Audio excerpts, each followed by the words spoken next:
Welcome to 21st Sports Recap and Reaction for the Cincinnati Bengals at the Baltimore Ravens in their Week 3 matchup played September 27, 2015. And we're going to go over all the possessions and the stats and give our breakdown and analysis. What a crazy game this was between these two AFC North rivals.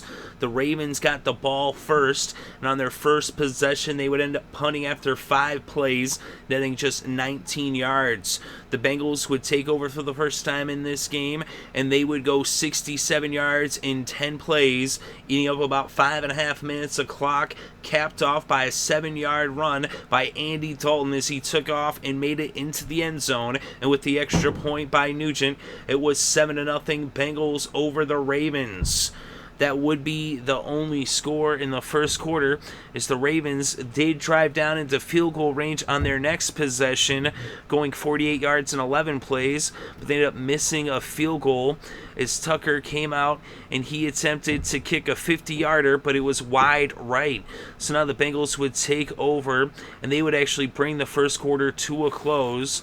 And in the second quarter, they would end up punting the ball after having had it for 5 plays on this possession, but actually netting a negative 1 yard. So then they punted the ball. The Ravens would take over on their own 8-yard line. They made it out to the 30 after picking up a first down, a pair of first downs. And on 1st and 10 from the 30, Flacco was intercepted by Adam Pac-Man Jones. He made a good play on the ball. He picked it off. And so now the Bengals would take over. They had it on the Baltimore 30s. They're already in field goal range, but they would end up getting a touchdown as Andy Dalton hit Marvin Jones for a 16-yard touchdown pass with about 12 minutes still left before halftime.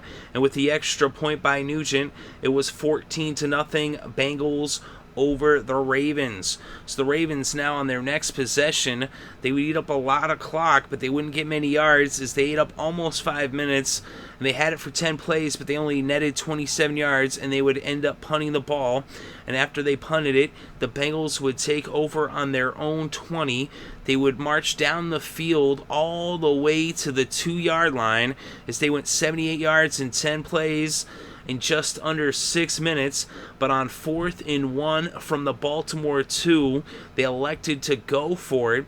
Andy Dalton hit Tyler Eifert, and it appeared that he had a touchdown. In my opinion, I actually thought it was a touchdown. He took about 4 steps, but they said that he didn't secure the ball. I don't know how you take 4 steps and don't secure the ball, but as he was going down, he was being tackled. He did break the plane, but before he could touch the ground, because there was a defender underneath him, the ball came out after having broken the plane, after he had secured possession with 4 steps, but they decided, apparently because of the new rule, that that was not a catch. So they took the touchdown off of the board, and it was a turnover on downs for the Bengals. So now the Ravens would take over, and after 4 plays and 22 yards, they would end up punting the ball, and the Bengals got it back, but they would end up bringing the first half to a close after 3 plays that netted 14 yards. So it was 14-0 coming out of the locker rooms at halftime. The Bengals would get the ball first. They started marching down the field, having started their drive at their own 29, and in 9 plays they went 61 yards, and they were faced with a 3rd and 3 from the Baltimore 10 as they were in the red zone, but Andy Dalton was intercepted by Jimmy Smith. Smith comes up with a big play, and so now that was a touchback, and the Ravens would end up taking over on their own 20-yard line. They would march down the field going 80 yards in 7 plays in 4 minutes and 20 seconds, capped off by a 50-yard touchdown pass from Joe Flacco to Steve Smith, as Steve Smith takes it into the end zone on that huge play. So he comes up big and puts Baltimore's first points on the scoreboard. The extra point by Tucker would make it 7 as they cut the Bengals lead to 7, with the score now 14-7 Cincinnati over Baltimore. So now the Bengals would go 3 and out on their next possession, netting just 8 yards as they punted the ball to the Ravens. The Ravens would take over after the punt on their own 36. They would go 62 yards in 12 plays, eating up about 6 minutes of clock as they brought the third quarter to a close and opened up the fourth. And they were faced with a 4th and goal on the Cincinnati 2-yard line as they were right there, goal to go, and they could not get it in, so they brought out Justin Tucker to attempt a 21-yard field goal. It was up, it was good, and it was now a 4-point lead for the Bengals as the Ravens cut into the lead with the score now Cincinnati 14, Baltimore 10, with about 13 and a half minutes still left to play in this game. The Bengals would end up punting the ball after 6 plays and netting just 3 yards on their next possession after about 3.5 minutes. So now the Ravens would get the ball. They went 3 and out, and they actually had negative yards on the possession, negative 2 yards, and had the ball only for less than a minute. So they ended up punting the ball to the Bengals. So now the Bengals would get the ball, and they had it for 5 plays, netting 19 yards. But on 3rd and 6 from the Cincinnati 44, Andy Dalton was sacked by Elvis Dummerville, and Elvis forced the fumble on the sack. It was recovered by C.J. Mosley, and Mosley ran it back 41 yards for the touchdown with the extra point by Tucker. It was now the Ravens in the lead for the first time in this game as they were up by 3 with the score Baltimore 17, Cincinnati 14. So 17 unanswered points at this point in the game by the Ravens, who had trailed 14-0, and now we're up 17-14. But the Bengals came up big on the very next play, after the touchback on the kick, but the first play of their next possession, Andy Dalton airs it out to A.J. Green, and A.J. Green takes it 80 yards for the touchdown, as it took just one play, 12 seconds, for the Bengals to respond and take back the lead that they had lost for the first time in this game, as they were now back up, and it was a 4-point lead after the extra point by Nugent that made the score Cincinnati 21, Baltimore 17. So now, after that quick, big, huge 80-yard touchdown play, the Ravens would take over on their own 21 after the kickoff. They would march down the field, going 79 yards in 9 plays, capped off by a 16-yard touchdown pass from Flacco to Steve Smith, as Steve Smith scored a second touchdown of the game. Tucker kicks the extra point, and the Ravens were back in the lead for the second time in this game, up by 3 with the score Baltimore 24, Cincinnati 21. So now the Bengals would get the ball back, and they would respond in kind as they went 80 yards in 6 plays, capped off by a 7-yard touchdown pass from Andy Dalton to A.J. Green, as Green got back into the end zone and gave the Bengals back the lead again by 4 with the extra point by Nugent that made it Cincinnati 28, Baltimore 24, with just over 2 minutes left to play in this game. So now the Ravens would take over on their own 20 after the touchback. They would bring the game to the 2-minute warning after a 7-yard pass from Flacco to Williams. Then coming out of the 2-minute warning, 2nd and 3 from the 27, an incomplete pass brought up 3rd down.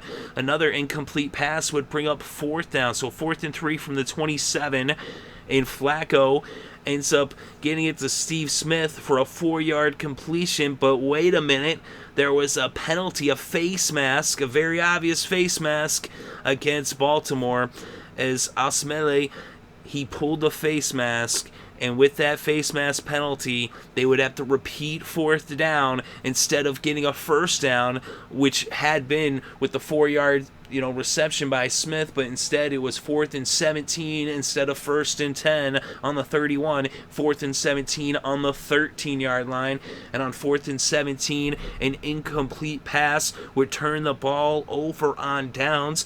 It's now the Bengals would take over on the Baltimore 13. Andy Dalton took 2 knees, but then the Ravens took their first timeout.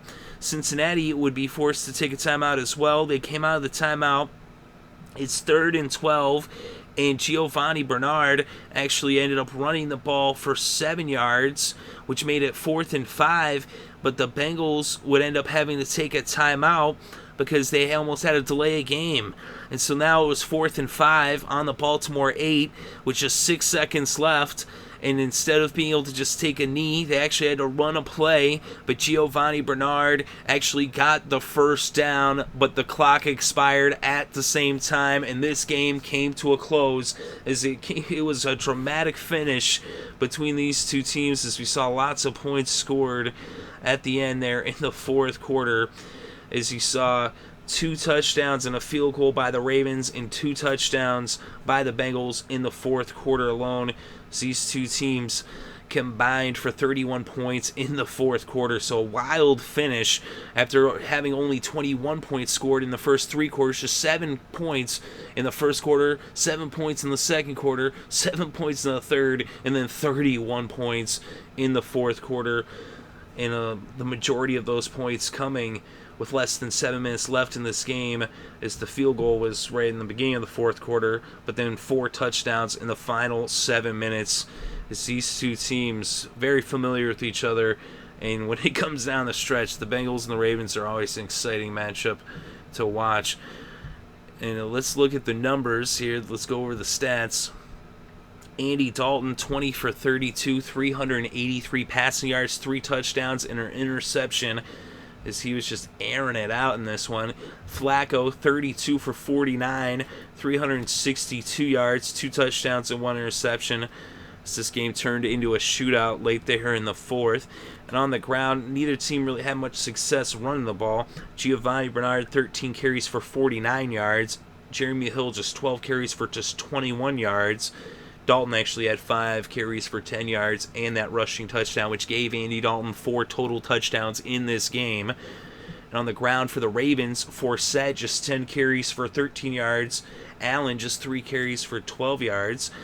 But through the air, we had some big performances by some big names. As A.J. Green, 10 receptions for 227 yards and 2 touchdowns, including that 80-yard touchdown that he scored there.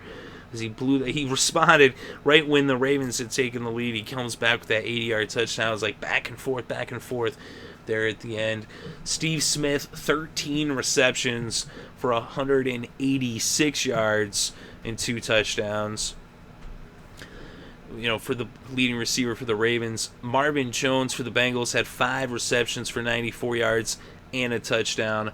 Giovanni Bernard also had 3 receptions for 34 yards to go along with his 49 rushing yards, which gave him 83 total yards in this game.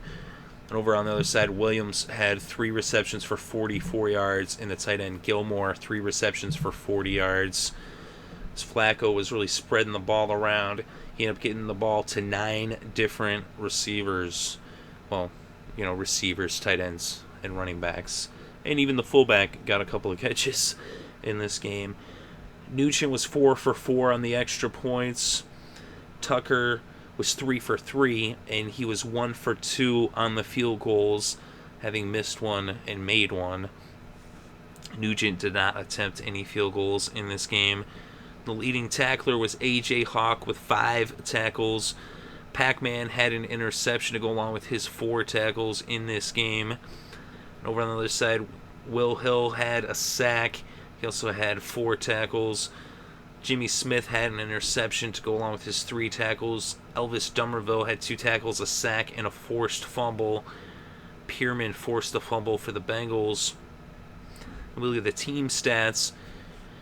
The Bengals had 23 first downs, 19 first downs for the Ravens. On third down, the Bengals were 8 of 15, converting 53% of their third downs. The Ravens 7 for 16, converting 43%. And on fourth down, actually, the Bengals went for it twice. They converted once for 50% efficiency. And for the Ravens, they were 2 for 3 on fourth down, converting 66% of their fourth downs. In total net yards, the Bengals 458 versus the Ravens 398. Net rushing yards 86 for the Bengals, just 36 net rushing yards for the Ravens.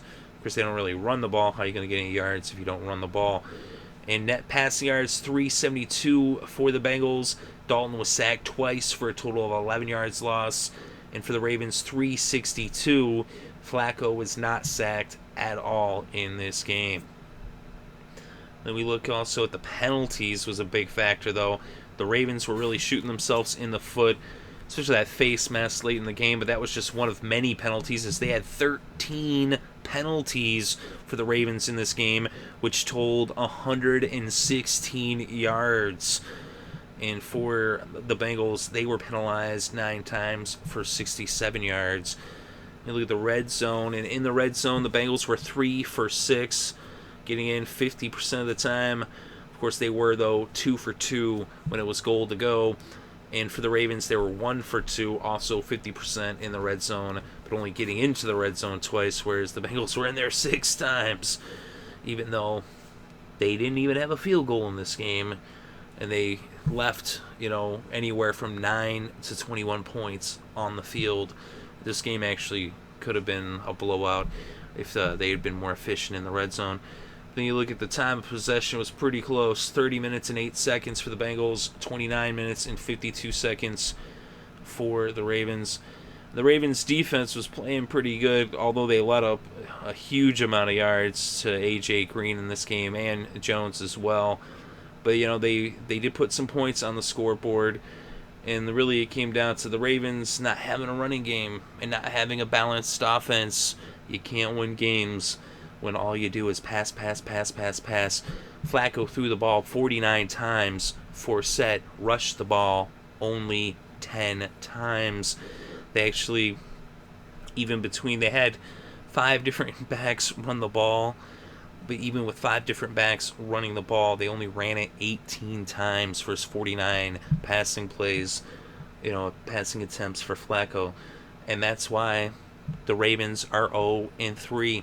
And that's why the Bengals are 3-0. They have a balanced attack.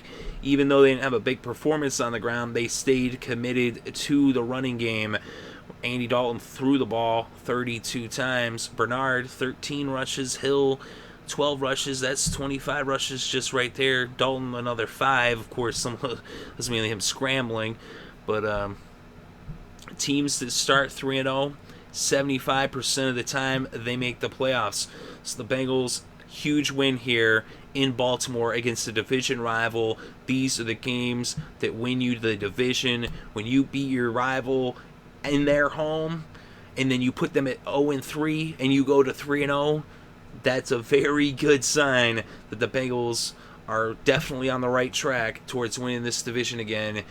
Is, like I said, teams to start off 3-0 make the playoffs 75% of the time. So it's not a guarantee, it's not 100%. 75%, you gotta like those odds for Cincinnati, and they definitely do look for real.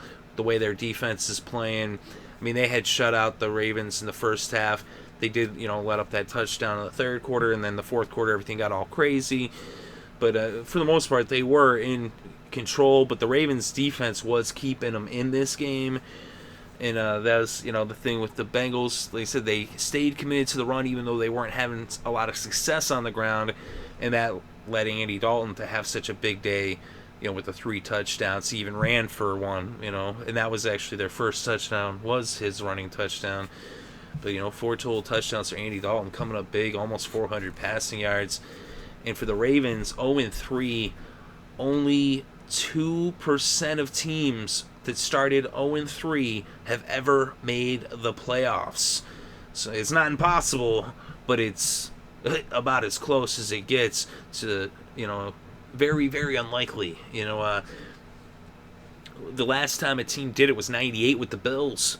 It's been that long. It's been 17 seasons since a team has started 0-3 and made the playoffs. So already right here in week 3, you pretty much could say the Bengals already have nailed, put the nails in the coffin of the Ravens. They've already ended the Ravens season, and it's still September, the last week of September. Sure, there is still a lot of games left, but I don't see a lot of hope in Baltimore. With Suggs not being there, and with Trestman as the coordinator, it's not really a surprise the Ravens are struggling so much. they do have a lot of talent on both sides of the ball, and that's why they keep games close, especially their defense. Their defense plays really strong, but when they are on the field, even though it was pretty balanced in this one, surprisingly, that it was so close to the time of possession, but they don't run the ball. If you don't run the ball, you can't keep your defense off the field. If they had run the ball more, maybe they would definitely had the time of possession in their favor. Maybe a different outcome, but not surprising at all that the Bengals come up big in this game on the road as they take this one with the final score 28-24. What ended up being a thriller at the end and a nail biter for sure. But let me know what you think in the comments section below. Definitely interested to read your thoughts and opinions, whether you agree or disagree. Thank you very much for listening. It is appreciated. I hope you're having a good day and have a great weekend. And enjoy all the sports.